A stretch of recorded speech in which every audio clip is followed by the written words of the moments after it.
Number 10. You. At first glance, you feels like it might actually work. Yeah, right. This thing was doomed before it even went into the ground. After lowering it in, you take a step back and realize you placed it upside down. But at that point, you can't even bother to fix it. Congratulations, your city just got nuked. So in you go. Great. Now let's pour in the dirt. As it fills up, you suddenly realize there's nothing above you to stop all that soil from falling straight into your living space. Everything inside, including you, gets buried. Your supplies, your bedding. Yeah, you are right. Probably sleeping with worms tonight. Certified safety rating? Zero. And just imagine when future archaeologists dig up your remains, they will instantly know you were an idiot simply based on how you buried your shelter. The wrong way around. Number 9. I.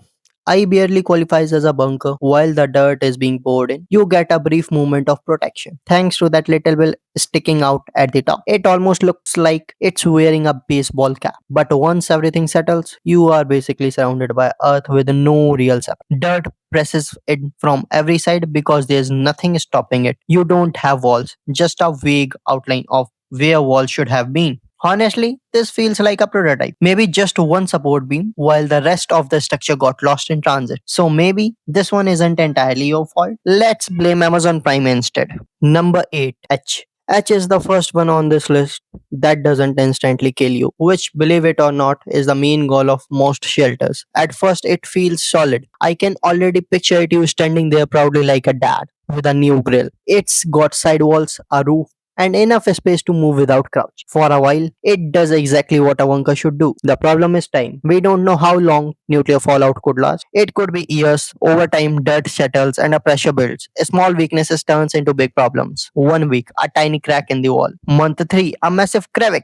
And that slow realization your roof might collapse, not ideal during a bombardment. Eventually, the ceiling starts sagging and yeah, it caves in. Number 7. G. G is half committed. It's installed partly underground with the lower section buried and the top sticking out. The underground portion actually gives a decent protection. You feel shielded from impact and debris. But that exposed section, not subtle at all. And in this situation, visibility is a problem. It becomes a weak point for radiation, debris, or even unwanted attention. G works, but it also advertises itself, which feels like a serious design flaw. Number 6. E. Finally, something that feels engineered. Whoever designed E clearly looked at you and I and thought, yeah, let's not do that. Flat floors, straight walls. You can actually put things down without them rolling away. Revolutionary. Go ahead, organize your canned food, stack it up, live your best bunker life. But the downside, dirt still finds a way in. Every time soil pushes through every gap, corners start filling up, edges get clogged, and you will spend a lot of time digging out the same spaces over and over again. E keeps you alive, but it also gives you constant chores. Number 5. R. R is ambitious. It gives you two living space, which sounds great until you actually try to use them. The upper rounded section looks cozy, so naturally you picked that one. Big mistake. The curved walls means you are constantly sliding towards the sides. Even sitting becomes a big challenge. The lower section is more practical, but the ceiling is low enough that you are always aware of it. You never quite relax. You are always adjusting your posture. You can live here, but you will never feel fully comfortable. Number 4. M. M is actually very promising. Structurally, it's solid with 4 strong support beams and excellent weight distribution. Just look at the symmetry. The roof stays exactly where it should, which is always a good sign. There's even enough space for another person, which could be comforting or a complete disaster depending on who it is. Knowing my luck, I did end up stuck with someone screaming at 3 a.m. Still, the real strength of M is its practicality. Defined areas, decent headroom, and no constant maintenance issues. It's not flashy, it just works. And in a bunker, that's incredibly valuable. Number 3. N.